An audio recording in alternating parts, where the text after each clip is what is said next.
From the jam-packed Amazura nightclub here in Queens, New York, this is Flex Fight Series 40, Monsters Brawl. I'm Ian Binky alongside my broadcast partner, James Leonelli. We've got a fantastic night of fights, some of the best fights in the country. Let's start with our pro MMA main event. Well, I mean, we have finally David Rice making his first pro appearance in the Flex cage. Stepped in here quite a few times as an amateur. He's tried to get the pro debut to happen here in Flex.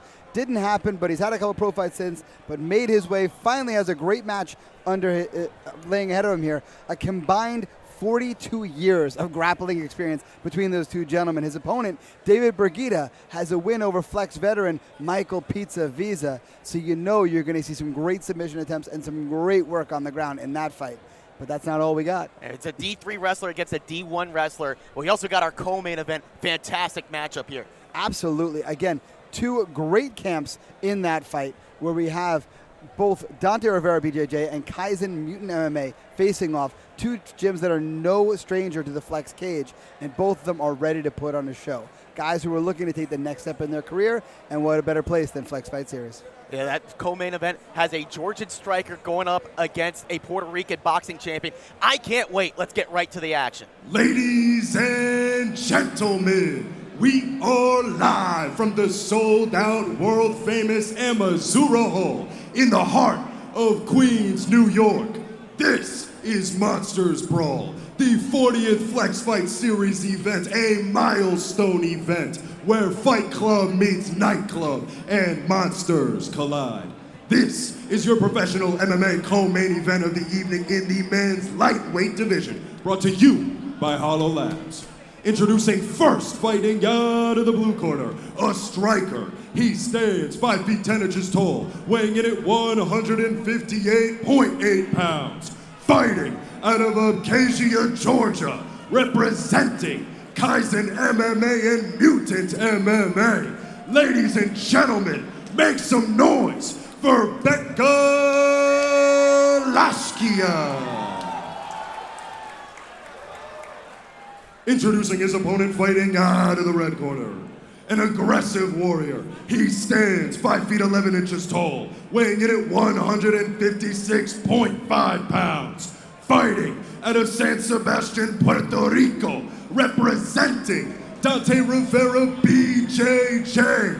Ladies and gentlemen, make some noise for Elvis Cutthroat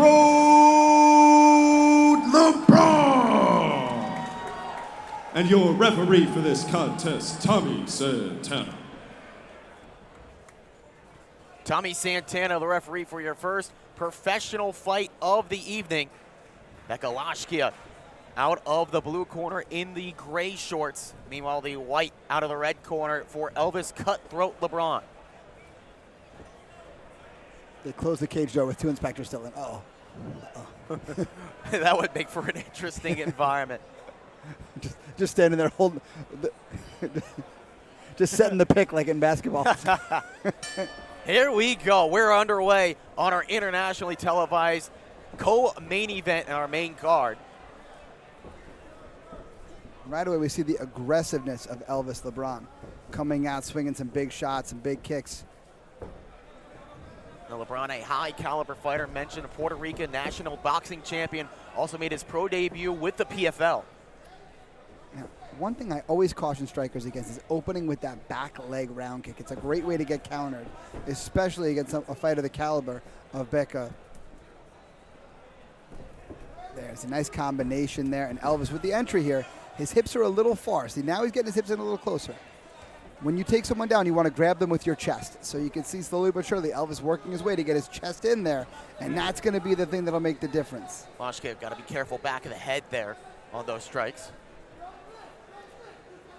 3 5-minute round here in the lightweight division. Good turn out from Becca there. But Elvis still has both underhooks. Oh, we got some cage grabbing going on. Tommy Santana caught it. Stern warning there for Becca Lashkhia. Looking to ride the underhook is Elvis. And he used that to turn his way out of there to get the dominant outside cage position. Now, good knees in the clinch from Elvis. Becca just kind of muscling his way out of there. I'd like to see Elvis throw that left shoulder up, the one to the right-hand side of your screen. If he throws that shoulder up, he can kind of do what's called a shrug by or a throw by to work his way behind his opponent. You can see he's kind of going that way now, but Becca catching it a little bit. Oh, nice takedown off the body lock from Elvis. Great work there, working in half guard now. Now the half guard is wide open, enabling Elvis to make that pass very, very easily. And right here in a 3/4 mount, trying to get into a good position against Lashkhia, now full mount. Yeah, and he was able to fight off the initial post attempts of Becca. Becca trying to push the knees and open things up to at least regain half a guard. Now plenty of time to work here, over half the round left. But Becca doing exactly the right things, holding his opponent close so that he can't open up with strikes. Nice work to cause a scramble by Becca. Not the most technical thing in the world. Wow. Used his underhook and basically just kind of caused some chaos to get out of there. But sometimes causing that scramble is all it takes to get yourself on top, and on top he is now. Lashkhia finds himself in top position. Just past the halfway point of round 1. Now, Elvis has to have a little bit of sense of urgency getting off the bottom. He's trying to use his underhook here to reverse position, but he's going to need a little bit more than that. Oh, he throws up a triangle here, but the body position isn't quite right for it. What Elvis would like is he needs his opponent's head lower on his torso, closer to his own belly button. That would enable some more submission attempts. But wisely, Becca doing exactly the right things and keeping himself head-to-head with Elvis, making those submission attempts very hard to find. Like LeBron trying to walk those legs up again, but still not much room to work there against Becca Lashkhia. Yeah, and Becca just using the cage like a tag team partner, pressing his opponent into it, and just doing everything he can to shut down the hips of Elvis LeBron. 90 seconds left to go, round 1. Now, I like how Elvis sat himself up on the cage. Now he's going to use that and the underhook, the one you see in about the center of your screen, that right arm. He's going to use that, the left arm on the ground. Note how that palm is down, and the back against the cage. He's going to use that to slowly but surely work his way up. Oh, nice elbow thrown by Cutthroat. Curious to see how well that landed, because you don't need a lot of space to make an elbow a damaging, cutting strike. Striking with a sharp yet also blunt object there with the elbow. And you know what? It's an intense fight when your corner man needs water. I like it. Lashkhia gets to distance some big strikes of his own. Yeah. See, head-to-head, not the ideal position to strike, but as soon as there was a little bit of space, Becca opened that space and let those hands fly. Lashkhia, his first 3 pro fights, all in his native country of Georgia, now crossing the pond here in the United States. The foot in the hip is a helpful tool if you can extend it, but Elvis doesn't seem to, with the hand control from Becca, it's kind of hard. There, more space for Becca. Now he's letting the hands fly a little more.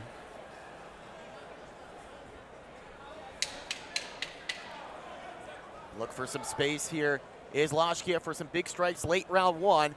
They wait for the bell. Round 2 coming up on Fubo.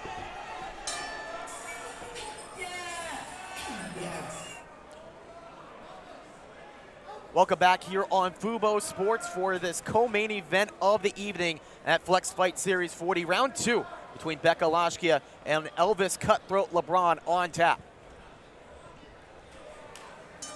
A big difference in body language. Right? Becca, despite the fact that it ended that round on top, looks almost frustrated, whereas Elvis looks very intense. Elvis, a long-range shoot for the takedown, stuffed by Lashkhia. Yeah, that was done from very far away. But now the cage limits the ability for Becca to go back further. If Elvis can lock the hands and bring his hips in, we might be able to send our opponent for a ride here. And it looks like almost nearly. Trying for it. Good balance so far from Lashkhia. Oh, but he kind of shrugged by and did what I said before. Spun to the back, riding the underhook. Now, how well can Elvis control this to the floor? Oh, knee. Yeah, I was saying knees are a great weapon here. Not only to the body, but also to the legs. To the backside as well. That also works. Yeah, I mean, that hamstring, that hip area, the glute, those shut down your base really, really quickly. It sounds like such a silly thing, knee somebody in the leg, but hit your leg on the corner of your end table tonight and see if it feels good. Get it back out to distance. Another stuffed takedown attempt. Yeah, Elvis just a little too far when he's taking these shots. Lashkhia now controlling the cage, walking down LeBron. But the strikes are coming a little bit more labored from Becca. I'm wondering if the grappling heavy affair is getting to those arms. Good head movement from both men, staying out of range. Oh, just grabbed the kick and rode it down. Now Elvis wisely just took basically a run on his hands and knees to that cage, trying to use it again as a partner to get himself up. He's under the neck though. Oh, that is deep from Lashkhia, trying to sink it in. Now it's looking a little bit shallow, but he's got enough hip torque here to make this work. Elvis doing the right thing and fighting the seal hand. Now he's got to try to start to turn.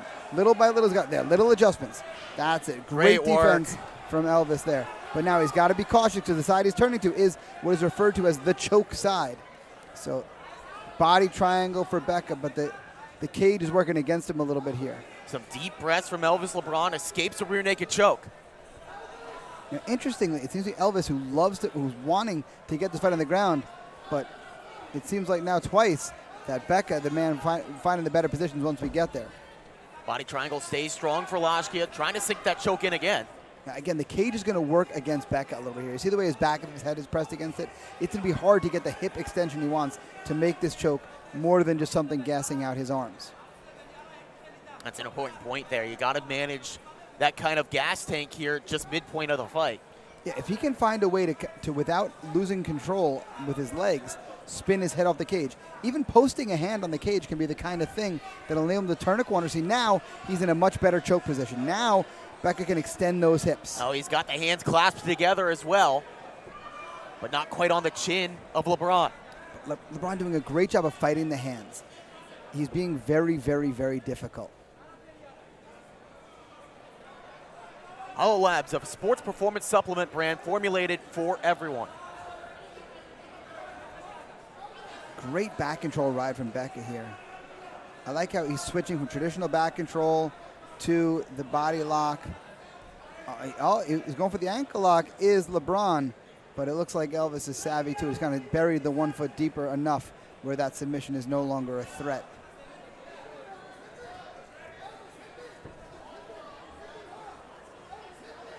Still trying to look for a submission here is Becca Lashkhia, but LeBron still staying keen to it. LeBron actually had a little bit of an ankle lock there because of the cross of the ankles.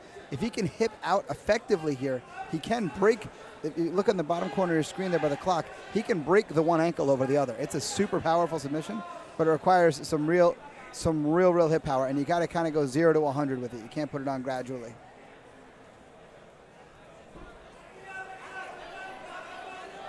LeBron trying again to spin out of this, noticing the body triangle was out.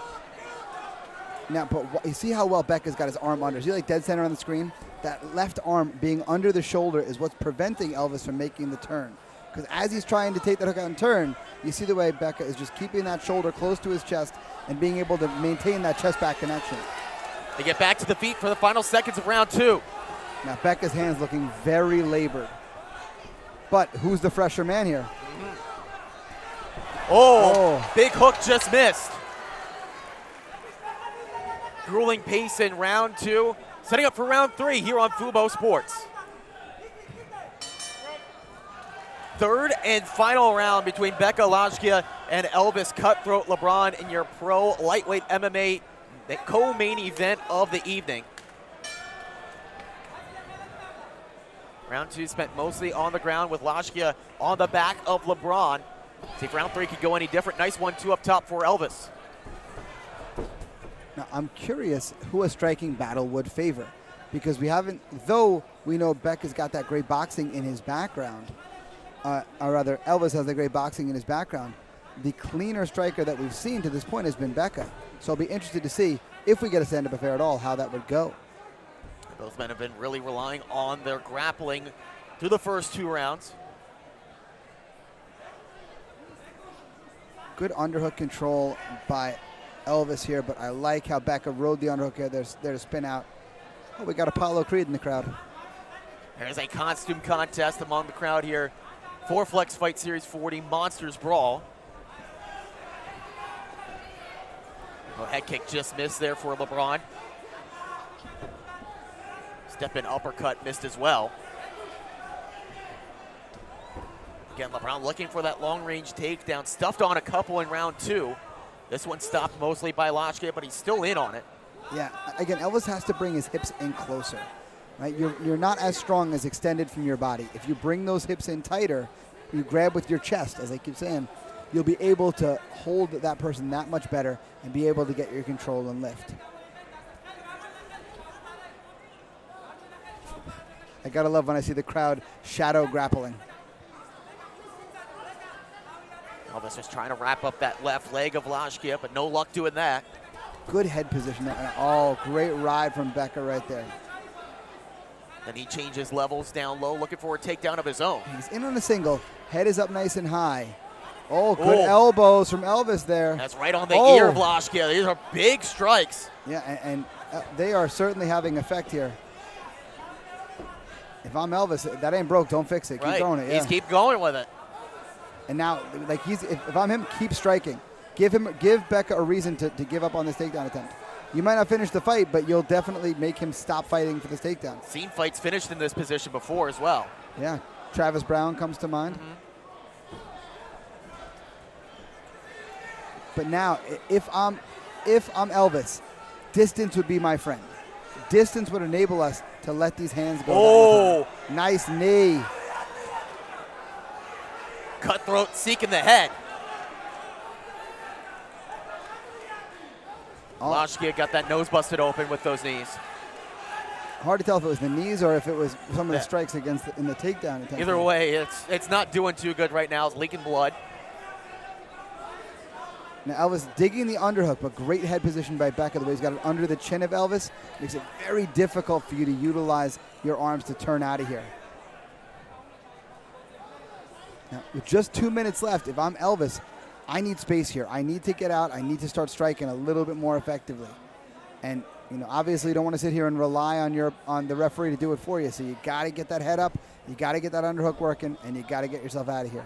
Becca down on the single leg again. Just more excuse to laying down the elbows for Cutthroat. See, that's the thing to do there. Now we got to strike. Knees to the body, elbows here. Oh, beautiful. Again. Elbows are the best friend of Cutthroat LeBron right now. Oh, man. He was still fighting away. Yeah, and Becca, to his credit, fighting back. There's some really hammering strikes here. The face of the crowd in the background right there telling the tale of how exciting this fight is getting. Now, again, if you're Elvis, we need more of that. We got to turn ourselves off the cage and some knees are our friend, some elbows. But again, giving away the underhook position. You see how Becca's under the arms. That's what enables Becca to keep Elvis here and shut down this offense. Elvis can't allow this. He's got to get some corners turned. He's got to get underhooks of his own so he can get some strikes with power going. It's very hard to strike powerfully with your opponent pressing you into the cage. There, see, now that underhook can work well if Elvis is able to raise it. See how he's trying to do that? The way Elvis is trying to get that arm that's on the left side of your screen, he was trying to lift it higher and higher. Becca, to his credit, shut that down with some great underhooks. 30 seconds to go here in the third and final round. Good work from both gentlemen here. Another elbow from LeBron. A late takedown from Lashkhia. That's a big one. Yeah, absolutely. finally gets this fight down to the ground. Final 10 seconds. Oh, another elbow. Close to the back of the head, but This one goes the distance, a 3-round war between Becca Lashkhia and Elvis LeBron. Ladies and gentlemen, after 3 rounds, we go to your judges' scorecards for the decision. All 3 judges score the contest 29-28 for your winner by unanimous decision, Becca Lashkhia. Becca Lashkhia gets it done by unanimous decision. Ladies and gentlemen, this is your professional MMA main event of the evening between 2 warriors in the welterweight division, brought to you by Super Scrap. To all the fans in the arena and to all the fans watching from home, 2 warriors have made their way into this very cage, and the door has been locked behind them. Ladies and gentlemen, prepare yourselves and let me hear you, because it's time to clock it, lock it, and get it poppin'. Introducing first, fighting out of the blue corner. This warrior stands at 5 feet 10 inches tall, weighing in at 170 pounds. Fighting out of Tampa, Florida, representing Kaizen MMA. Ladies and gentlemen, make some noise for David Bergida. Introducing his opponent, fighting out of the red corner, a crafty grappler, standing at 6 feet even. He weighing in at 170 pounds. Fighting out of New York, New York, representing Henzo Gracie NYC. Ladies and gentlemen, put your hands together for Dr. Ice, David Rice. And your referee for this contest, Tommy Santana. Tommy Santana, the 3rd man in there for this welterweight MMA feature. David Rice out of the red corner. David Bergida out of the blue. Santana claps him in, and we are underway. I expect this fight to be an absolute clash of wills. You know, Bergida very aggressive with the hands on the outset. Rice gets the guard up high. Rice the first to try to the takedown. Great sprawl by Bergida, though the cage worked against him a little, but I like the over-under clinch from Dr. Rice here. Bergida trying to get a hold of the leg of Rice. Also landed some sharp blows to the body. Well, by reaching down, not only is he shutting down the knees, he's killing the underhook of Rice. That arm that Rice has under is that much less effective because of that reach.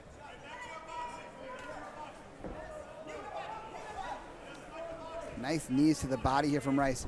Good inside trip attempt from Bergida. Left hand from Bergida lands.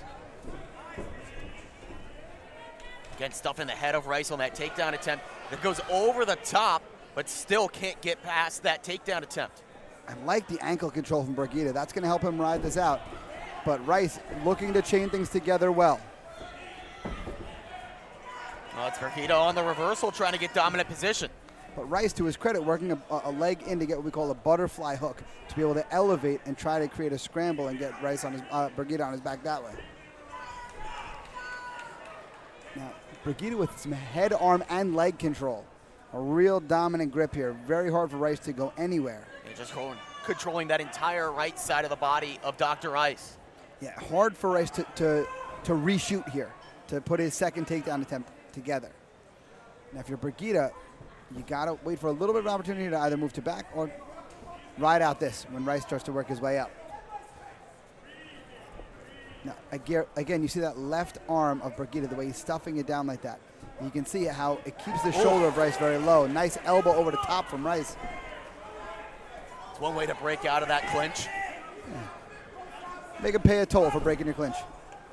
Another long-range shoot from Rice. Still a hold of that ankle of Bergida. Allows the scramble to continue. But the thing is, these guys have been wrestling for so long, they could do this all night. I'd like to see Bergida let a hand go there. A nice little short elbow there from Bergida. But both these guys are aware of the caliber of grappler that they are going against, so they don't want to do anything to create the opening for the reshoot. Because similar to striking, where it's not necessarily about the first punch you throw, but about all the ones that follow it, takedowns and grappling are similar. It's not just the first attempt, it's the second and third. Bergida trying on a high crotch here to try to use this for a back take attempt. But Rice seems savvy to it.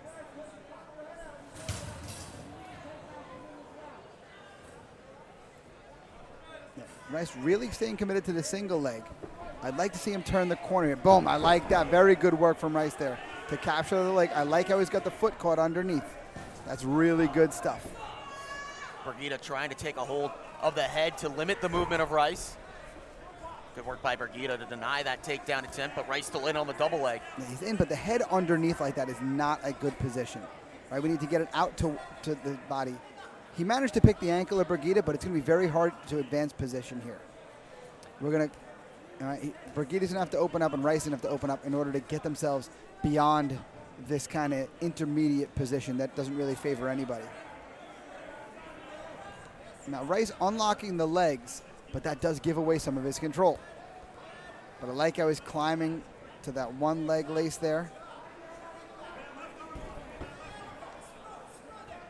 Minute to go here in the first round of this welterweight feature. Man, look at the back of Bergida. This dude is yoked. Great shots to the ribs here. Again, a good way to make Rice have to pay for his takedown attempt. I like how Bergida keeps stuffing the head. Right, because again, even though Rice was able to get Bergida to the ground, it's very difficult to advance position from there. At great distance, gives a chance for Bergida to strike. Yeah, Bergida's been a little cleaner at distance, but Rice has been no stranger to throwing those elbows. He really likes those elbows. Now he shoots in for the takedown, again stuffed by Bergida. Now, Bergida's reactions are so fast that it makes it very difficult for Rice to reshoot.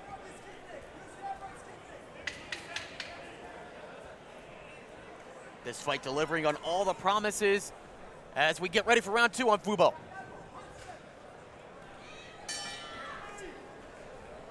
Welcome back here to Amazura in Jamaica, Queens, New York. Round two in the MMA main event between David Bergida and David Rice. Great shot again by David Rice, but again, great reactions by Bergida. You saw that setup from Rice, going to the head kick, trying to get the guard high.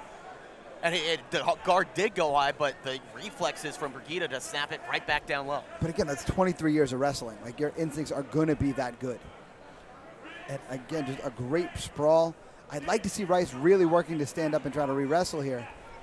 But they're just riding moment by moment by moment here to try to make the next movement in the scramble. Nice frame by Bergida. Snuck a little elbow in there. Wasn't the greatest shot in the world, but it was something. And just those little strikes like that in a fight like this one where there's a lot of stalemate between two outstanding wrestlers could be the difference on the scorecards. And not only that, it gives a moment hesitation to David Rice. And sometimes that's all you need to make your next movement. Now, Rice has the hands locked, but I'd like to see him work to advance the position. He needs an angle here, does Rice. Because being on one leg, he needs to circle to his left, to the left-hand side of your screen. He'll be able to pick the leg that much easier. Let the work of Bergida to keep the pressure on the head of Rice. Great windshield wipering out from Bergida here. But again, Rice with his head stuck in between the legs here. So he might be able to bring Bergida to his butt, but he's not going to be able to advance position easily. Big hammer fist to the body of David Rice thrown by Bergida.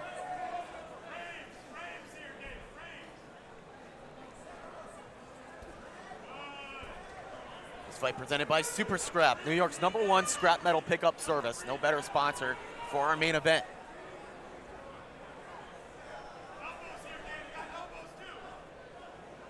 Switches up, goes to elbows, does Bergida.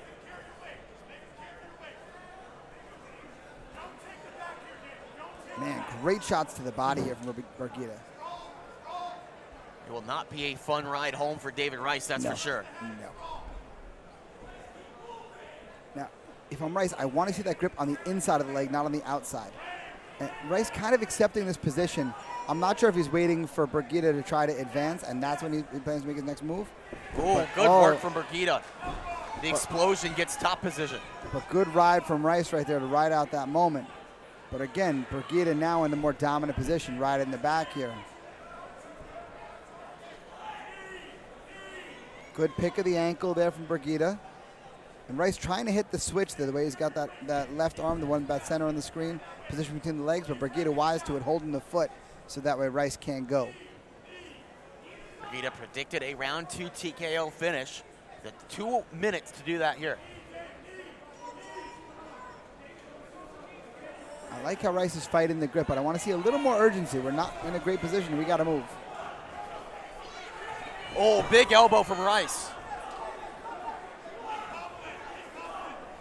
Another one thrown by Dr. Rice. Now, I'd like to see him a little bit busier with his strikes in the clinch here, Dr. Rice. There. Again, I can understand the nice elbow again.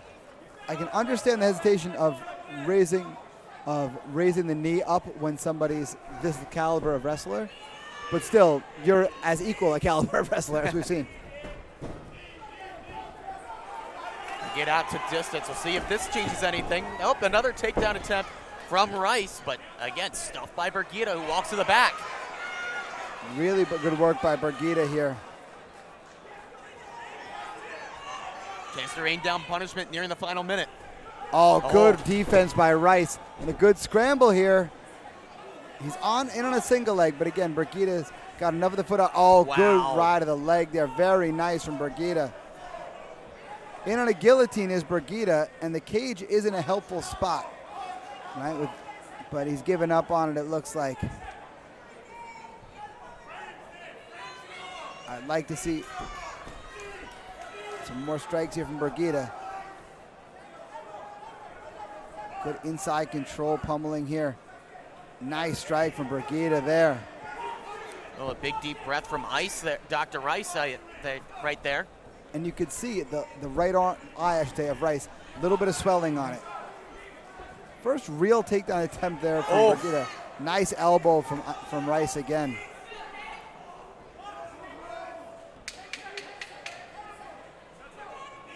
Another physical round between these two warriors. Round 3 coming up on Fubo Sports.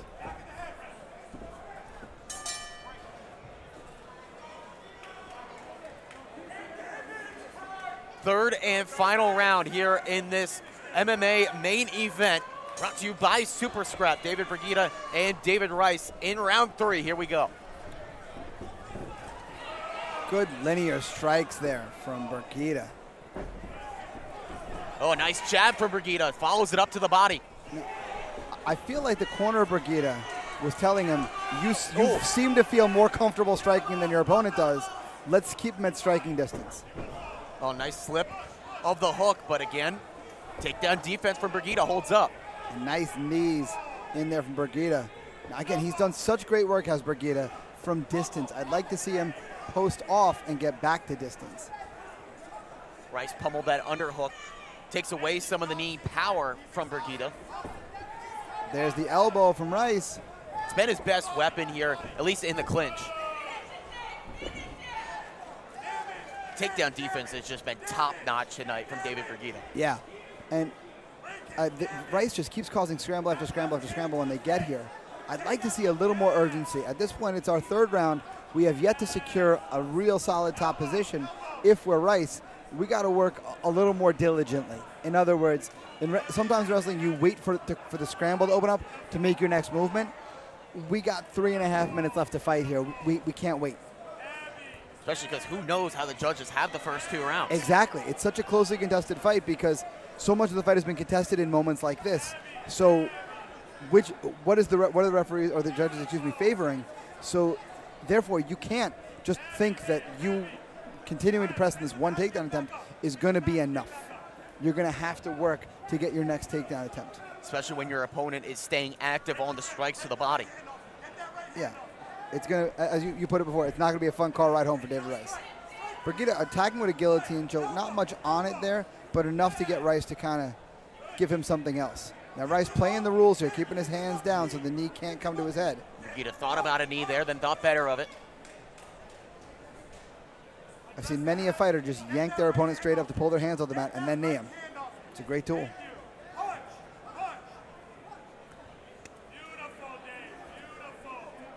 Now a little bit of a Russian front headlock there from Bergida. I see a knee to the body here would be devastating for Bergida. If he takes that, oh, he's going after an anaconda choke. Rice savvy to it, brings his arms apart. Still staying active on the ground and pound is Bergida until they get out into the clinch. And now Bergida back to double underhooks. See how both arms are under? That's the superior clinch position here. And that's what's enabled him to control this and keep Rice off of his legs. Hey, Bergida looked for the outside trip takedown, but Rice moved the leg quickly.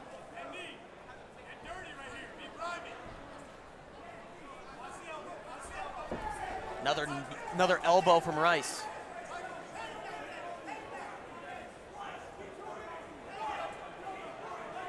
Great head position from Bergida. The way the head's under the chin makes it really hard for Rice to wrestle out of here.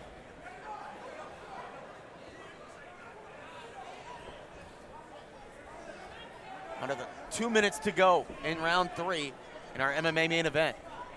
Another nice knee to the body from Bergida here.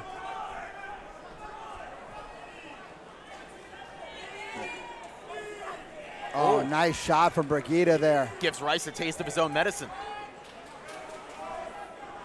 Oh, that's a perfect opportunity to say Dr. Ice gets a taste of his own medicine, but oh well.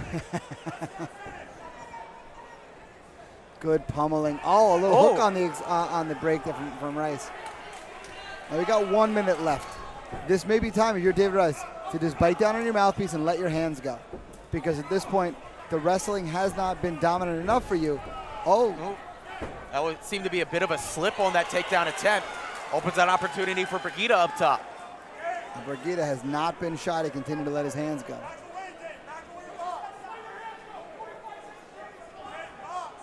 Bergida, born and raised in New Jersey, so some family making the trip up to see him fight here in Queens, making some noise late in this fight.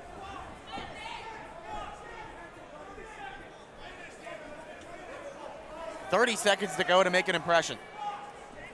And man, I mean, I do not envy the judges because this has just been one continual shot from one wrestler to the other over and over and over again. Nice hook from Rice on the break there. Oh, Rice swinging for the fences, but Bergida finding his way away from it. Oh, front kick from Bergida. Rice fires back with one of his own. Oh, something special tried there from David Rice. This one goes the distance. You do not envy the judges here to try to score this fight. Ladies and gentlemen, after 3 rounds, we go to your judges' scorecards for the decision. The judges score the contest 30-27 across the board for your winner by unanimous decision, David Bergida. Ladies and gentlemen, your next match of the night is a mixed martial arts bout in the men's lightweight division, brought to you by Natty Apparel. Introducing first, fighting out of the blue corner, an accurate striker, standing at 6 feet 1 inches tall. He weighed in at 156 pounds, fighting out of Long Island, New York, representing Mutant MMA. Ladies and gentlemen, make some noise for DK Smith. Introducing his opponent, fighting out of the red corner, a showman. He stands 6 feet 1 inches tall, weighing in at 151 pounds, fighting out of the Bronx, New York, representing Lucha NYC. Ladies and gentlemen, put your hands together for Hurtado. And your referee for this contest, Keith Peterson. Now, I just want to make a mention, this fight is sponsored by Natty Combat Apparel. You guys need to head to that website, nattyapparelco.com, because they are doing a fundraiser for breast cancer awareness. Going to go support the Fortunato Breast Center out on Long Island that leads the fight against breast cancer on Long Island. So go to nattyapparelco.com get yourself one of those T-shirts. All the proceeds go to that great cause. Orange shorts for TK Smith, the white for Javon Hurtado. They Yep. waste no time taking the middle of the cage. Nice leg kick for Hurtado. Yeah. And we see immediately the southpaw versus orthodox battle. This is a battle for outside foot position. So you're going to watch their front feet. Whoever's got their foot on the pinky toe side is winning that foot control battle. Gotta love the Halloween-themed shorts of TK Smith. And you see TK showing the savvy of the conditioned striker he is, dancing his way to the outside to get the dominant foot position to be able to land his left hook and his right hand. Nice jab from Smith. Hurtado, he's talking some junk in there. He's playing some mind games in addition to the physical skills he's putting out of TK Smith. Very much Kevin Holland-esque. Everything he throws, he's got a verbal spar to go with it. Yeah. Oh, big shot. right hand, and then the follow-up puts him out. Man, woo! That is a wrap for TK Smith, and still undefeated. And again, has not seen a second round in his MMA career. Oh my goodness. Oh my goodness. Oh. Ladies and gentlemen, your referee has called a stop to this contest at 57 seconds into the very first round, declaring your winner by knockout, TK Smith. Ladies and gentlemen, your next match of the night is a kickboxing bout for the Flex Fight Series Interim Bantamweight Championship, brought to you by Frameworks Design Group. Introducing first, fighting out of the blue corner, a slick striker, standing at 5 feet 9 inches tall, weighing in at 135 pounds. Fighting out of Hoboken, New Jersey, representing Tiger Schulman's martial arts. Ladies and gentlemen, put your hands together for Matthew Money McAuley. Introducing his opponent, fighting out of the red corner, a dynamic fighter, standing at 5 feet 9 inches tall, weighing in at 135 pounds. Fighting out of Queens, New York, by way of Mali, West Africa. Representing Striking 101. Ladies and gentlemen, let me hear you for Thiero. And your referee for this contest, Keith Peterson. Keith Peterson, the third man in there for this interim bantamweight championship bout, in line for 5 2-minute rounds. In talking to Money a little earlier, he said to me, he goes, yeah, I want to get out of here early tonight. As calm and composed as could be leading into the fight. The Brownies are calling his name. Yeah. Like I said, the McAuleys notoriously foodies after they fight. Blue corner for Money McAuley. Red for Shek Thiero, as here we go. McAuley advancing early. One thing you can expect from McAuley, beautiful fundamentals. Oh, nice combination up top. Nice timing on the leg kick from McAuley there. Beautiful teep from Thiero there. Oh, but a left hand from McAuley finds a home.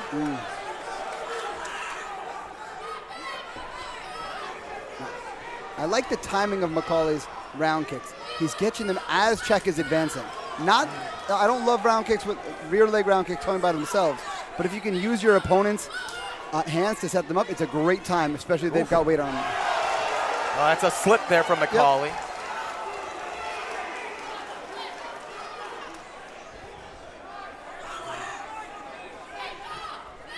High kick for Money, just missed. Thiero, a decorated mixed martial artist, holds a win over Kamal Dunkley, who is fighting a little bit later tonight. If I'm correct, I believe that fight happened in this venue. Yes. And Kamal was none too happy with that decision. Oh, high kick from McAuley blocked. Nice combination of straight hands from McAuley there. McAuley able to check that low kick from Thiero. Oh, that one was south of the border there. Yeah, that's not going to feel too good. Nope, that is no fun at all. Bell rang about 30 seconds early. Yeah, exactly. And it's just one of those unfortunate things that happen when kicks are flying around is you just turn into one sometimes, and that something happens, which is not very fun at all. Back to action here. Nice combination from McAuley, getting right back to it. Now, it seems to me like McAuley's hands are just a tiniest bit cleaner. Not that Czech isn't very skilled, but McAuley looks just a little bit able to find his targets just a little bit more. A nice kick from Thiero to the body. Oh, hang kick from McAuley.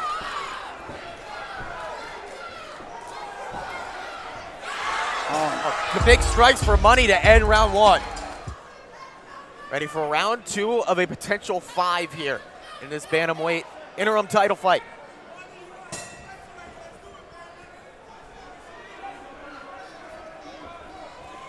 Yeah, see that? It seems to me the kicking exchanges, when we're out of kicking distance, those seem to favor Thiero, but the hand exchanges seem to favor McAuley. It's like that one. McAuley able to jab and escape. See, there was that slickness he talked about. A nice right hand. But again, McAuley's been training for his whole life, so he could do this all night, you know? Oh, nice right hand. Kind of caught the kick, so not truly a knockdown. Oh, wow. A bit of gamesmanship there from Thiero, but ready to hop right back up. Yeah, and McAuley smiling like, all right, I see you. That's cool. But to your point, McAuley has been training since he was 3 years old. Yeah, but that's the thing. Like, he grew up in the school. You know, he was one of those kids that started as a kid, was helping as soon as he could, helping out in the age group below him, lived in the gym, and now he literally does. Like, he's there every day as an instructor. A nice combination from McAuley. Beautiful. See, pace from McAuley. Wow. Czech trying to slow him down. McAuley trying to find a space. Keith Peterson almost eating a shot for his trouble there. Feint from Money gets a big reaction out of Thiero. I'm not sure so much sure it was a feint or just he went to go throw the kick and Thiero just went so far back. He's like, all right, abort play plan. Nice body kick from Thiero. Oh, right hand from Money. Good head movement from Thiero to allow the escape. Oh, good body work there from McAuley. And that goes up top with the head kick. Gets the attention of Thiero. He covers up. Oh, nice knees. Good job by Thiero to tie him up.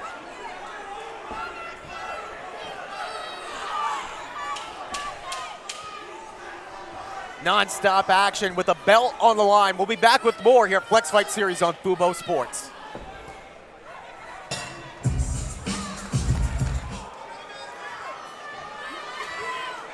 Round 3 of a potential 5 here in the bantamweight kickboxing interim title is on the line. Matthew Money McAuley and Czech Thiero have done battle through a tough 2 rounds so far. And funny, in the last round where I felt like McAuley started to kind of to really set his advantage was when he started to do what's called climbing the ladder. There's a pretty infamous clip on Instagram of his little niece outside of the cage while he was sparring one day yelling, "Climb the ladder, Money, climb the ladder." And what that means is working the head, body, and back to the head. And he did exactly that in round 2. And that's where he really seemed to get his opponent's attention. There, see, working the ladder, body and head there. The rivaling factions are chanting names back and forth here. Yeah. Great environment here at Amazura. Nice flurry from Murray. And there, see, there's the body work for Money again. And that body work is money. Yes, it is. Cashing in at the bank time and time again. Especially because this fight is scheduled for 5 rounds. Good work to the head, and then again a knee to the body for Money McAuley. One thing I've heard in the training room many a times is hit him to the head, they might recover. Hit him to the body, they stay hit. Yep. Oh, see, there again, that body kick, it's not fun. It might not land every time, but you kick that elbow into somebody's side, they essentially elbow themselves in the ribs or the liver, which sucks in case you didn't want to know. Both fighters throw there, just missed. Czech feinting an uppercut there, but Money didn't bite. Kick from McAuley that ends up on the shoulder of Thiero.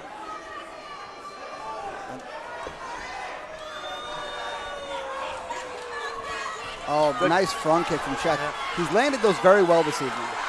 Oh, question mark kick from McAuley just out of range.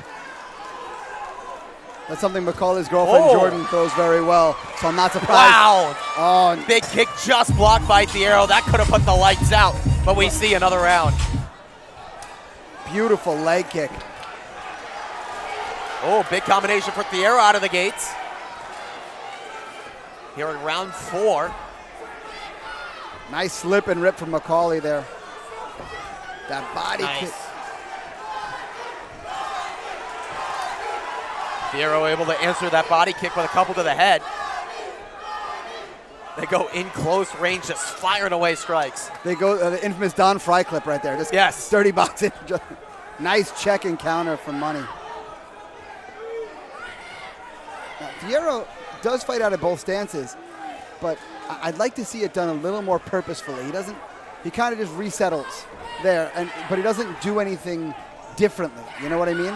It's not like all of a sudden the other hand becomes dominant or he starts creating different fakes. That would make it a little bit more effective. Like McAuley staying out of range while landing. Powerful kick to the leg of Thiero. Yeah, I'd like to see Money feint that a little bit more because he's landing it well when he throws it. But if he feints it, he really shuts down the counter. It gives him that half a beat. This McAuley's first venture into the 4th round. Man, oh Big man, what combination hands. from Money McAuley. See, and there's the body work again. Oh my, that did not feel good. Collective groan from the crowd. Yeah. You know when the crowd goes, oh, it hurt. Another one. Yeah. Now those are landing on the left side of the body, which hurts, but the right side of the body is way worse. And that's where McAuley's been putting the ones that don't sound as good. He's been putting them there all evening. But that left hook, that sounded good. Tie things up here, 10 seconds to go in round 4. Another high kick from McAuley, answered by the glove of Thiero to block. We get ready for round 5. Big pop from the crowd for the 5th and final round. Then non-stop action, and here we go. We're in store for more as both men land.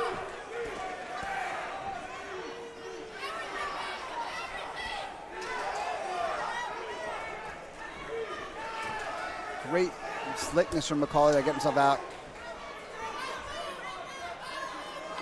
I'd like to see McAuley just a little busier with his hands right now. I mean, that jab is very powerful. Oh, good kicks from Thiero right there. And there's that nice leg kick from McAuley again. He mixed it in with the hands that time as well. And that just makes it land that much more effectively.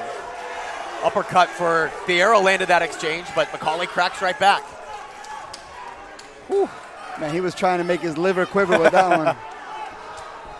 Ooh. Nice combination there. Big right hand for Thiero. But McAuley comes right back with one of his own.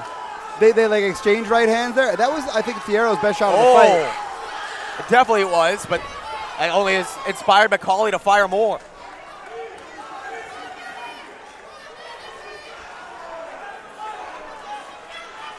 Under a minute left to go here in the 5th and final round. Yeah. Nice combination from both gentlemen there. Well, Thiero breathing with his mouth open, but Who can blame him? This is 5 rounds of Yeah. this kind of pace the entire time.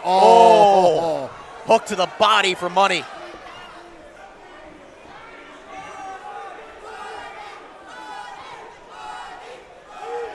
The chants of Money right behind us, and the Tiger Shulman's faithful cheer on young McAuley to what he's hoping will be the 5th victory of his career. Yeah. Nice body work again from McAuley. All right, hook from McAuley lands again. Final seconds. They throw it down, leave everything here in the flex cage. As that will do it, they go the distance. 10 minutes in the books between these two warriors and an outstanding fight. Ladies and gentlemen, after 5 rounds, we go to your judges' scorecards for the decision. The judges score the contest 50-45, 49-46, and 49-46 for your winner by unanimous decision and new Flex Fight Series interim bantamweight champion, Matthew Money McAuley. In a 5-round war, Matthew Money McAuley puts a belt in the bank.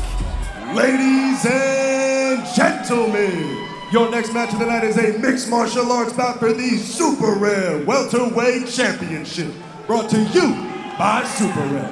Introducing first, fighting out of the blue corner, a well-rounded mixed martial artist, standing at 5 feet 10 inches tall, weighing in at 168 pounds. Fighting out of Norwalk, Connecticut, representing Jonesley MMA. Ladies and gentlemen, make some noise for Randy, the Silverback Mendes. Introducing his opponent, fighting out of the red corner, an elusive warrior, standing at 6 feet 1 inches tall, weighing in at 170 pounds. Fighting out of Queens, Get the Money, New York, representing Lucha NYC and Henzo Gracely, Brooklyn. Ladies and gentlemen, let me hear you for Elias Aminov. And your referee for this contest, Tommy Rodriguez. Elias, the number 7 ranked welterweight in New York, number 11 in the entire region, looking to stay perfect, but it's Mendes swinging first. Mendes trying to take his own. Mendes in the black shorts, the white for Aminov. Oh, nice jab from Mendes. I don't know if I'd be rushing into clinch with Elias if I'm him. I would be working to stay back and let my hands go. Well, Silverback said he has a balanced fight style, and he's putting that to work here in the grappling exchange. Which I totally understand. However, if you know your opponent's a dominant grappler, don't grapple him. If you have the skills to beat him standing up, do it.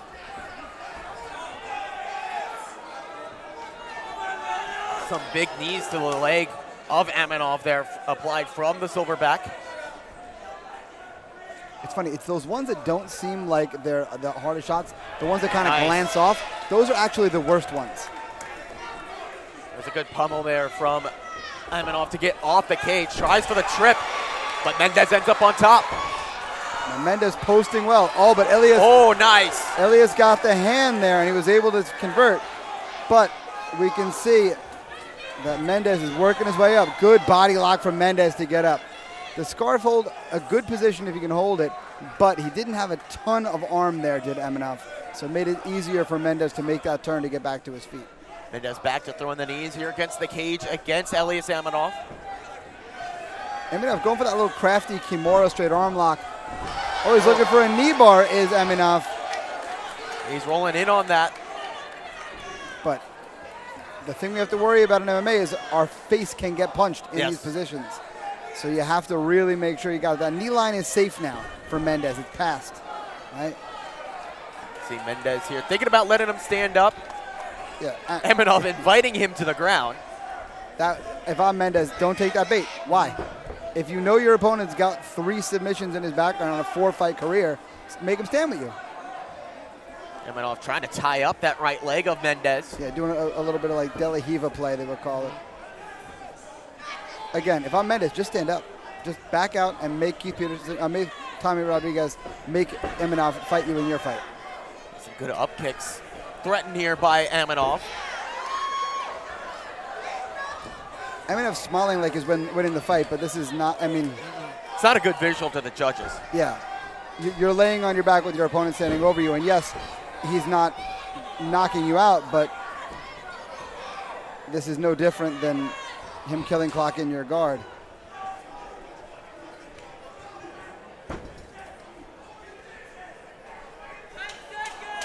Ten seconds to go here in the first round. Late threat for Aminov as we head to break here on Fubo. Back here for round 2 of this welterweight super rare title fight. Randy Mendes dragging Elias Aminov to the second round for the first time in his career. This fight presented by Super Rare, official gear sponsor of Flex Fight Series. I'm not sure if it's the decorations on Aminov's shorts. Or Big right hand from the Silverback. Now, again, back out. If you're Mendes, back out. Don't let Aminov tie you up. Back out. Tries to get through the legs, finds himself inside control against Aminov. But again, just stand up.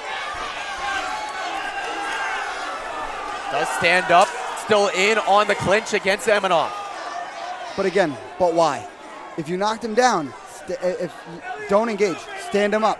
Let him go back to where you can trade hands with him. Elias Aminov dropped for the first time in his MMA career. Silverback putting him at risk of getting finished here in his first chance at a title.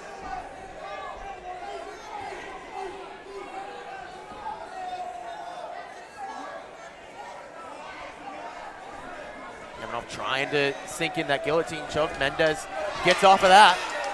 But again, Mendes, as much as he feels like he's a takedown. Oh, he got the arm. Kimura trap from Aminov here. It looks like he's going after Now he's an going arm. for the arm bar. Aminov trying to cinch it in. The elbow seems to be out of danger, but I can't see the hand position well enough to be able to make a real assessment. Composure from Mendes trying to just jostle that arm out slowly but surely. Because this is a game of millimeters here, and it looks like Mendes has enough of those millimeters. Yeah, he's able to get out of there. But Aminov in top position.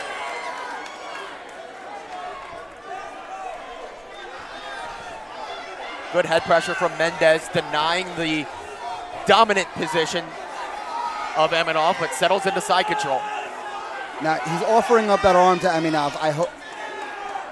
Oh, he's looking for the same kind of scarf hold throw that Aminov made on him, but he does not have control of Aminov's hand. All it is just leaving that right arm out there for Aminov to take. Yeah. Well, back to his feet goes Mendes. Wow. That's a moral victory if you're Mendes. He's had a lot of success in these grappling exchanges. It's come by a surprise to some, but Mendes has confidence in that game. I noticed it in the scramble on the ground. Mendes has a gnarly cut on his shin. I saw the blood on the back of Aminov's shorts, and it must be from all the kicks to the ground of the opponent before. Aminov looking for a Doris choke. I can't see how deep it is. He looks like he's sealing the leg. If Aminov can get the leg, this is going to be trouble. Now Mendes we only have 15. To fight. Now Aminov trying to get the leg. We only have 15 seconds here. If Mendes can keep himself turning and twisting enough. He got out of it. Now, Mendes looking for an Americana from the bottom. Not the greatest likelihood of getting a submission here, but might get a scramble here, which is exactly what he needs. Round 3, third and final of this welterweight super rare title fight. Could go either way. Third and final could decide it between Mendes and Aminov as we're underway. Yeah. Oh, big strikes for Aminov out of the gate, round 3. Oh, head kick from Aminov, blocked by Mendes, then goes in on the takedown attempt. Aminov trying that cheeky little arm lock again. Looks like a golf lock. Now he's going back to the triangle. Now Mendes, if I'm him, I'm back out, make him stand. He's kind of half in, half out right now, figuring out his next move. Because if you're Mendes, you could kind of just play this game for a while, kill some clock, where you are theoretically winning in the judge's eyes because you're standing and your opponent's laying on his back. But why not just get him up? Yeah. Aminov again trying to invite him down to the ground, but not much going. Oh, he's got a hold of the leg. He's going for a straight ankle lock, but this late into a fight where it's as slippery as a P. Diddy party in there, I don't see this being a very easy lock to lock up. He went with it again. Anyways, back to the action here. Under 2 minutes to go. That was a solid kick to the rear end. Now, again, who's winning this exchange? You know what I mean? Aminov now taking initiative, say, if you're not going to come down in here, I'll take you down into this. And Aminov looking to try to isolate for a leg lock again, but leg locks are very difficult when the gentlemen are very slippery. And at this point in the fight, they are very slippery. And it seems like Mendes wants to keep this fight kind of in this position. And Aminov, he's throwing these little axe kicks to the body and legs, but is that winning the fight? I don't know. You know, because right now, again, it's clock running where he's on the bottom.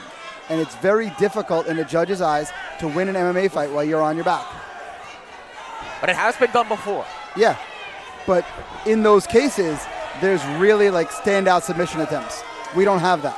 Aminov gets to the feet here, but he gives up his back. He's going to try that little arm lock again, but Mendes has seen that instruction already. Oh, well, almost had it there. Now back out to distance are Aminov and Mendes. Final 40 seconds. And Mendes just swinging for the fences, which I agree with. Again, neither guy I feel like can be super confident, like, yes, I definitely have a decision. I would not be surprised to see scorecards that are in completely opposite directions when if we get to the scorecards.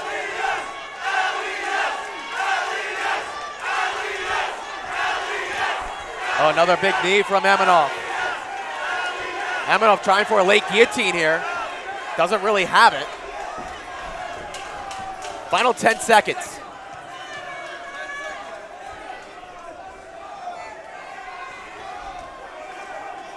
Nice knees. This one goes the distance in another fight where who would want to be a judge? Yeah. Ladies and gentlemen, after 3 rounds, we go to your judges' scorecards for the decision. Judge A scores the contest 29-28 Mendes. Judge B scores the contest 29-28 Aminov. And Judge C scores the contest 29-28 for your winner by split decision and new super rare welterweight champion. Fighting out of the red corner, Elias Aminov. Elias Aminov gets it done by split decision. Your new welterweight super rare champion.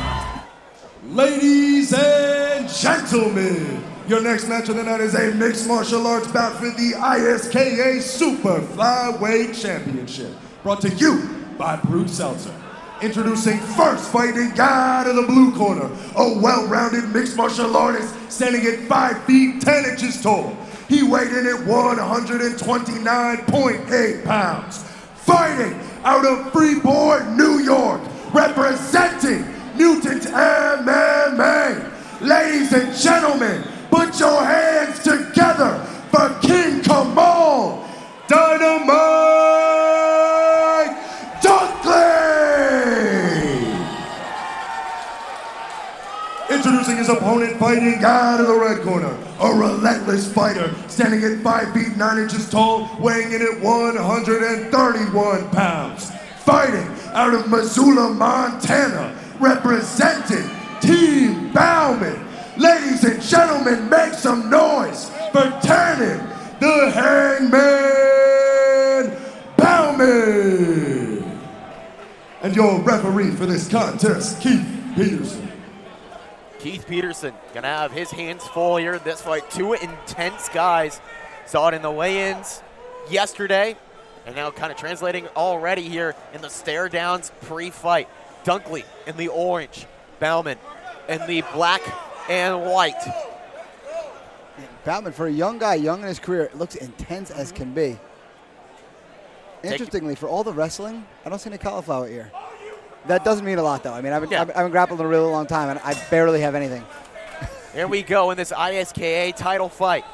Dunkley immediately takes the center of the cage. I am not loving what I'm seeing out of Tannen stand-up. That chin position is just, it's got a bullseye on it for Kamal Dunkley.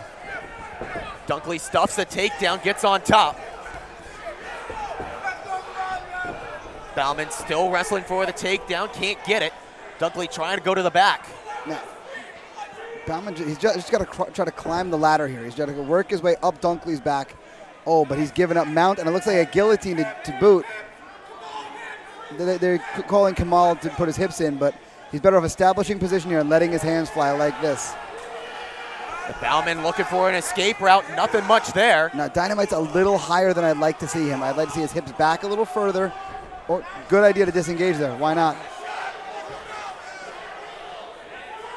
Oh, Kamal trying to get a little showy. That's what Kamal Dunkley does, though. He's a showman. Well, to his credit, though, it's his fundamentals that have won his fights, because his fundamentals in his hands are so crisp and clean. Good combination, but at the back end, the eyes went, the fingers went into the eyes of Dunkley. I thought Keith Peterson, it looked like Balman did a little bit of a stagger step there, and I thought that's why Peterson was stepping in, but no, an eye poke. I was watching the wrong fighter. Saw Dunkley immediately start blinking his eyes out after that exchange. That sucks. Like having had it happen to me, countless times training, it's completely accidental. It sucks. You know your opponent, or in my case, your partner didn't mean to do it, but it just still sucks, and it messes you up for a while. Dunkley with a nice leg kick there, back as we start the fight again. Now, Balman, he's got his chin tucked a little bit better now, but again, if you're nice body shot, and you saw immediate reaction from Balman there. Now, if you're Dunkley, go back to the well, or go to that well and then follow it with the right hand. A kick from King Kamal there. Now, Kamal did finish one of his fights with a teep to the body. So know that that's a powerful tool for him. Shot from Balman again. Dunkley, good sprawl. Puts the hips out. Yeah. Balman not doing a great job of chain wrestling. I'd like to see him put his takedown attempts together a little bit more. He's wrestling from kind of far, which is its own problem, but it's what you do when you're being cautious of the striker that you're working against. But you got to chain your things together here. Now, it looks like he's going for a little bit of a junk throw here, trying to get Kamal over his shoulder, but that's going to be a little hard to do when the person can choke you. But now Dunkley trying for the rear naked choke. And he's got the arm. And he got it. That is a wrap. King Kamal Dynamite Dunkley, an ISKA champion with its first submission win. Yeah. Ladies and gentlemen, your referee has called a stop to this contest at 2 minutes and 18 seconds into the very first round, declaring your winner by submission via rear naked choke and new ISKA Super Flyweight Champion, Kamal Dynamite Dunkley. Ladies and gentlemen, your next match of the night is a mixed martial arts bout for the super rare lightweight title, brought to you by TMH Fate. Introducing first, fighting out of the blue corner, a relentless fighter, standing at 5 feet 9 inches tall, weighing in at 155 pounds. Fighting out of Waterbury, Connecticut, representing Fianna Brothers Fight Club. Ladies and gentlemen, make some noise for Lucas Baptista. Introducing his opponent, fighting out of the red corner, a freestyle fighter, standing at 5 feet 11 inches tall, weighing in at 156 pounds.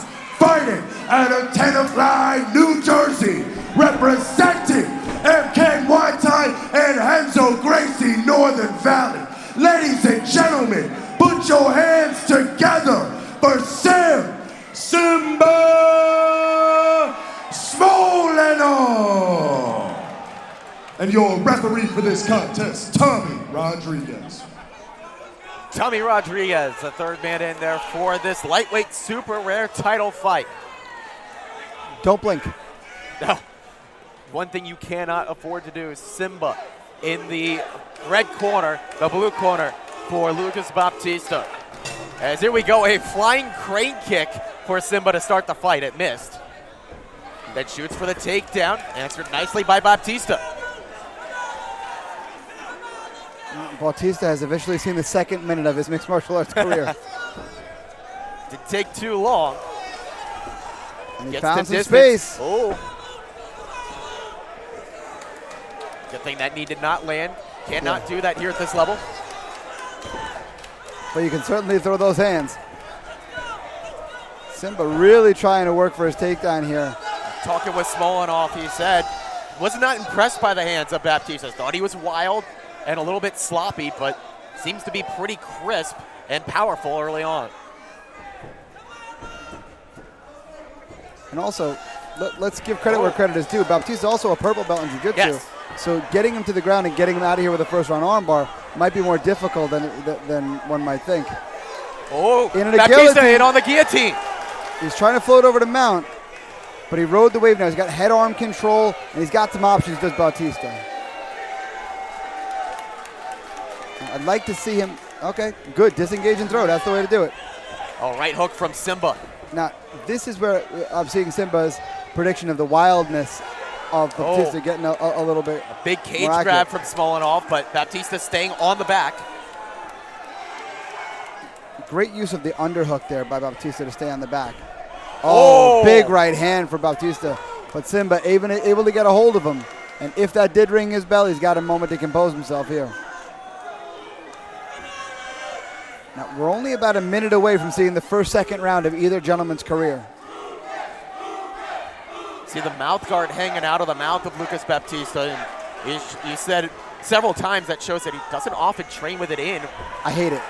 Yeah. It's one of my pet peeves. When I see a fighter doing that, I'm like, okay, you need to wear it in the training room, dude, because you're obviously not. Simba's making a move to the back here. Not much room to do it there against the cage, but still trying to cinch in the rear naked. Good work from Baptista there. Good hips. Rides the wave and gets on top. He's in a 3/4 mount here is Baptista. But Simba making him scramble. Able to ride with it. Baptista winded up for a big uppercut. Missed and pays the price. But Simba in the takedown, but Baptista doing the right things. Getting the arm framed and then posted behind him. Simba trying to ride the leg here. Baptista doing a good job of controlling the hands and making that much more difficult. Simba's climbing up. Got 15 seconds to work here, round one. Smart decision here. Just make him pay for giving up his back. Round two coming up.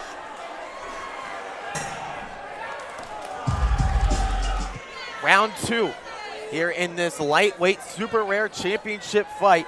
First time that either of these fighters have faced down the second round in their career.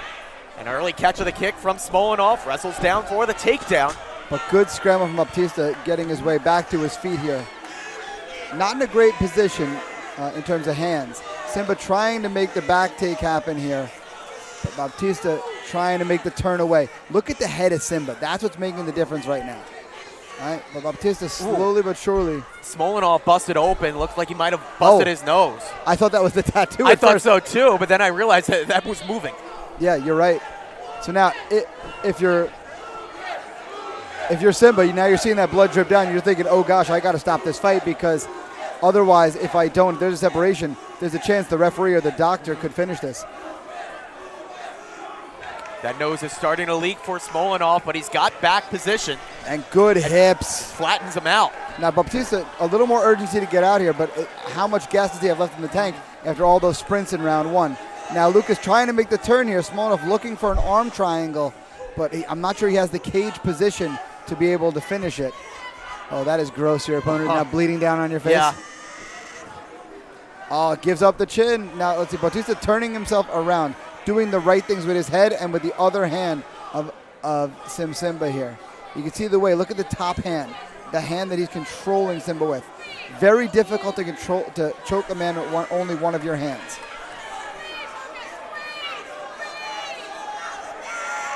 Now, Simba got the body triangle, so much difficult to spin out. Some great hip pressure here by Simba, but now he's under the chin. Yeah. But Lucas turned his chin a little bit more. But he's still cranking on that neck. I know, and as we saw earlier in the night, you don't need to be under the chin to get to the carotid arteries. Oh, he's tapped. That's a wrap. Woo! Simba Smolenov is a lightweight super rare champion. Ladies and gentlemen, your referee has called the stop to this contest at 1 minute and 51 seconds into the second round, declaring your winner via rear naked choke and new super rare lightweight champion, Simba Smolenov. Ladies and gentlemen, your next match of the night is a men's lightweight MMA bout brought to you by Lucha NYC. Introducing first, fighting out of the blue corner, a striker. He stands 5 feet 11 inches tall, weighing in at 155 pounds. Fighting out of Las Vegas, Nevada, representing Extreme Couture. Ladies and gentlemen, put your hands together for Jaden Handsome Squidward Shouey. Introducing his opponent, fighting out of the red corner, an aggressive mixed martial artist standing at 6 feet 3 inches tall, weighing in at 154 pounds. Fighting out of Fairfield, New Jersey, representing K-Dojo Warrior Tribe. Ladies and gentlemen, make some noise for Lucas Nazard.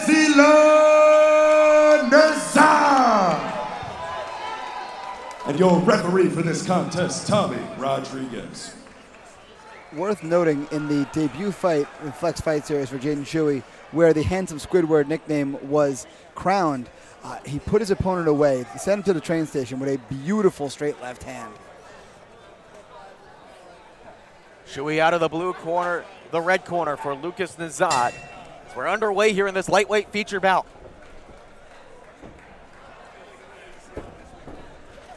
Shouey explodes inside, closes the distance. Interesting, because usually we see Shouey like to enjoy his distance and let his hands go, so we'll get to see what improvements he's made to his wrestling and cage work game here. He is giving up 4 inches of height to Lucas Nazard coming into this fight, so maybe he saw the best path is in close. Well, he's a kid who, like I said, he grew up in the sport. His father fought, right? So he's very, very experienced despite what the record would say. There's that left hand. Oh, he hit it. He's out. Oh, he's out. He is out. Another knockout in the flex cage for Jaden Shouey. Wow. Wow. Ladies and gentlemen, your referee has called a stop to this contest at 39 seconds into the very first round, declaring your winner by knockout, Jaden Handsome Squidward Shouey. 39 seconds, all it takes for Handsome Squidward. We got another great fight coming up next on Flex Fight Series. Ladies and gentlemen, welcome to your professional kickboxing main event of the evening between two warriors in the men's super flyweight division, brought to you by Super Scrap. Ladies and gentlemen in the arena, if you are ready for some all-out action in this very cage, then make some noise. Ladies and gentlemen, I don't think you heard me. If you are ready for some all-out stone-cold action in the heart of Queens, New York, then make some noise. Introducing first, fighting out of the blue corner, a freestyle fighter standing at 5 feet 5 inches tall, weighing in at 131 pounds. Fighting out of Orlando, Florida, representing Orlando City Muay Thai. Ladies and gentlemen, give it up for Rodney the Butcher Rampersad. Introducing his opponent, fighting out of the red corner, a dangerous striker. He stands 5 feet 9 inches tall, weighing in at 130 pounds. Fighting out of Queens, get the money, New York, representing Striking 101. Ladies and gentlemen, make some noise and let me hear you for Aaron Brito.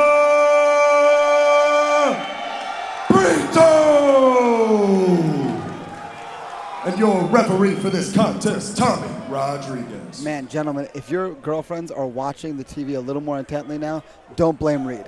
Don't blame Reed. It's just who he is.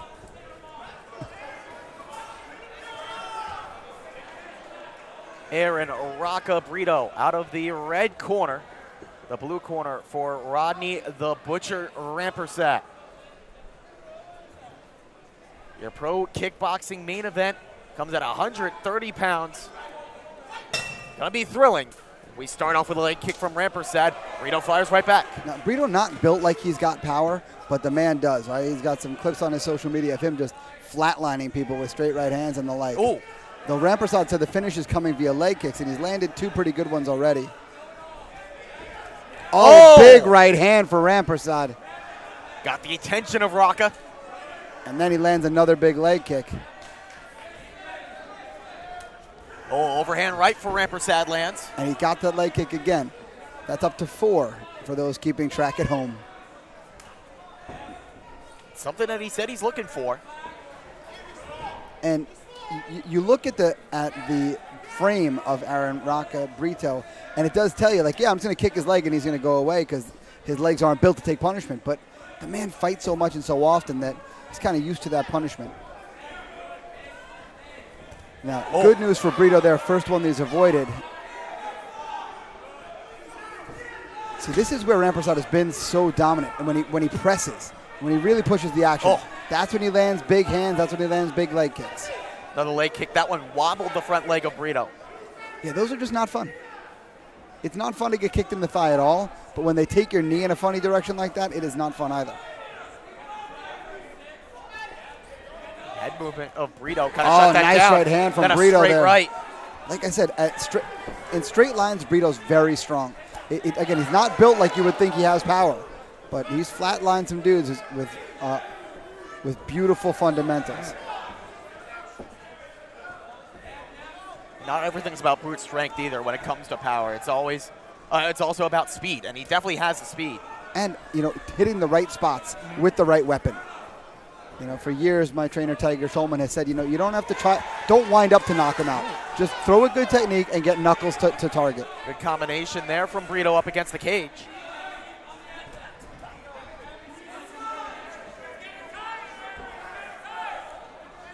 Interesting observation from Aaron Brito's fans saying, he's getting tired, Aaron.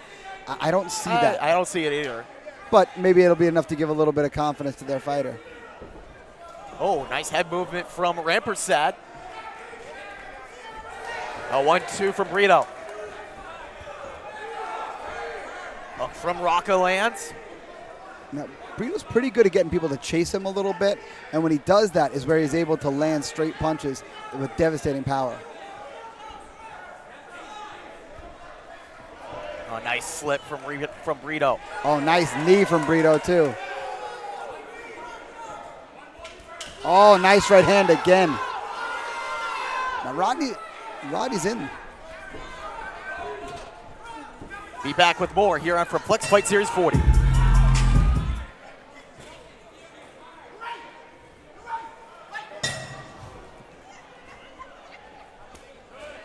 Now Aaron taking the page out of Rodney's book right there with that leg kick.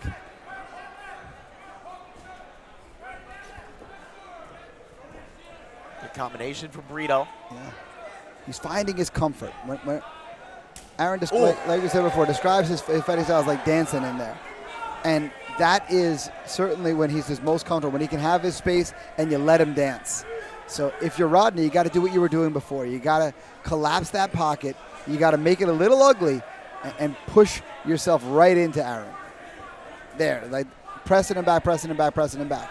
Uppercut from Brito just missed.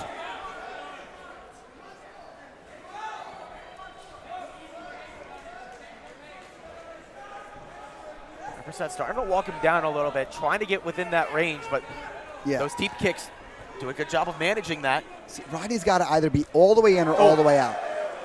Nice right hands from Brito there, both of them nice. Kick to the body from Rocca. Oh, nice switch hook. Nice leg kick from Rodney. That one didn't make any sound, but sometimes it's the ones that make no sound that actually hurt the worst. Nice knee to the body. One of Aaron's first fights I got to watch in Flex Fight Series.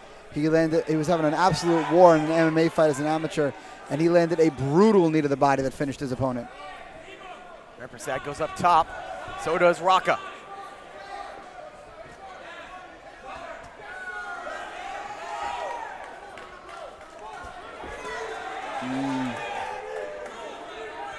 Brito finding different homes for that left foot. Kick to the body from Rocca. Brito. Good hook. Head kick just missed. I like the kind of delay he put on it there. It's a nice little thing. Just throw off the timer just a little bit.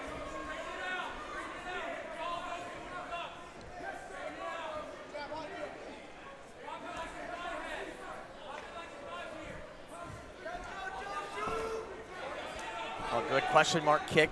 Partially nice blocked. hook from Rodney there. And a leg kick, not quite checked by Brito. Bit of a dance there from Brito, and another leg kick lands for Rodney. Really starting to chop down that front leg of Brito.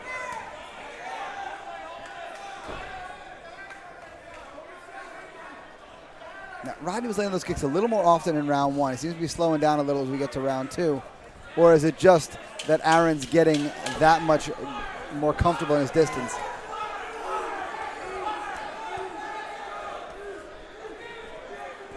Round 2 comes to an end. You said that like a Long Islander there, Ian. Long Island. Long Island. On Long Island, too. Don't forget that. Exactly. You're learning. You're learning. Only took me 3.5 years. Beautiful uppercut by Rodney in the pocket there.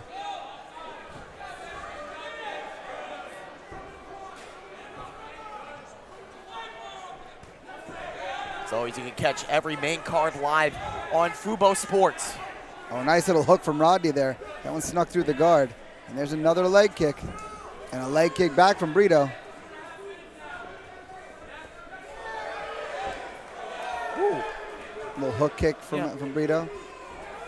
So this is where Aaron does his best work. He is weirdly dangerous with the funky things, but when he gets back to those fundamentals, it's mixing those beautiful fundamentals in with the fancy stuff that makes him so effective. Thanks for tuning in with us here on Flex Fight Series 40 on Fubo Sports.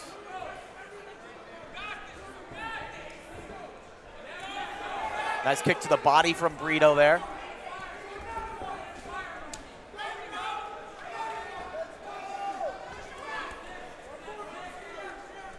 Oh, spinning back fist. Pouring it on a little is Rodney. Which is the right estimation. I would imagine he's probably down. It's at least even, if not, he's down 2. Yeah. Best case scenario is it's even. So both guys got to kind of pour it on a little bit. So you just want to leave no doubt. There's Nice a jumping knee from Brito. Oh, that's got Rodney hurt.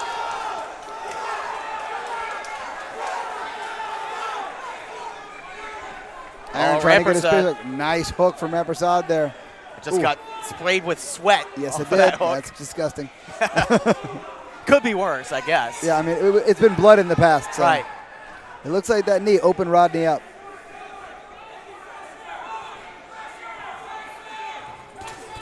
Oh, big right hand from Brito there.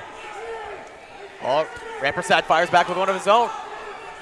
Oh, another spinning back fist. That one blocked by Brito. Those still suck. Still hurts.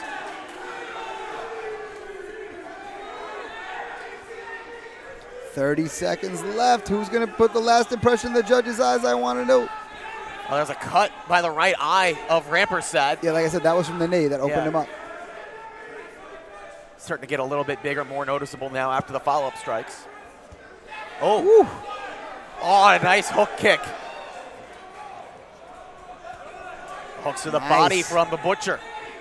Trying to slice and dice up Brito. Final 10 seconds. That was a good one. That was a good one, Ian. Oh, nice trade. Nice. These guys are Max Hollowaying it at the end there. That was awesome.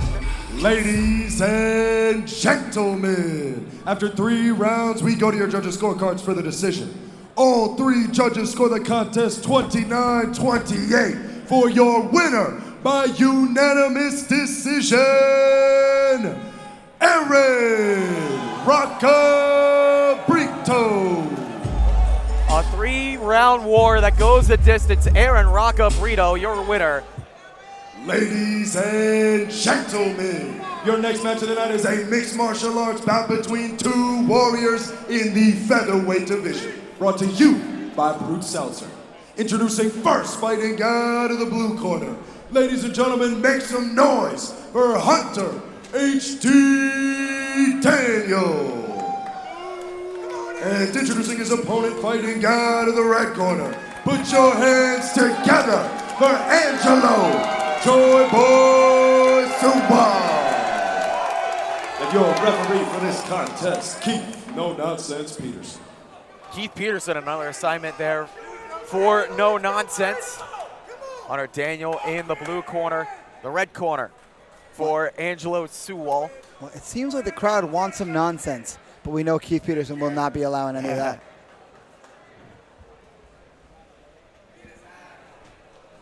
Now you can see we're back to novice rules. You notice the shin guards. We're underway here for this fight. Penultimate fight of the evening as it's Daniel closing the distance first. Good jab thrown there by Suwall. Oh, nice combination from Hunter Daniel. Yeah, an unorthodox way to cover up there from Suwall, but it worked. Everything's unorthodox unless it works. Keith Peterson barely got out of the way. A blast takedown attempt from HD. Now going for the scarf hold throw. Didn't really have a good grip on it, and that's a big mistake. Suwall has the back. Not really. Not really now. Yeah, he kind of slipped off. Uh-oh. Uh-oh. There, great hand combinations from Suwall there. HD finds his space again, uses the teep to create space.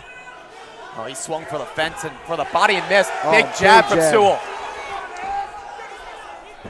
HD goes for the takedown attempt, stuffed by Suwall. But either way, this will allow HD a moment to get his wits back about him. Oh, another jab from Suwall. He's And done. that is it. That is it. HD wants nothing more of that. Into the win column is Angelo Joy Boy Suwall.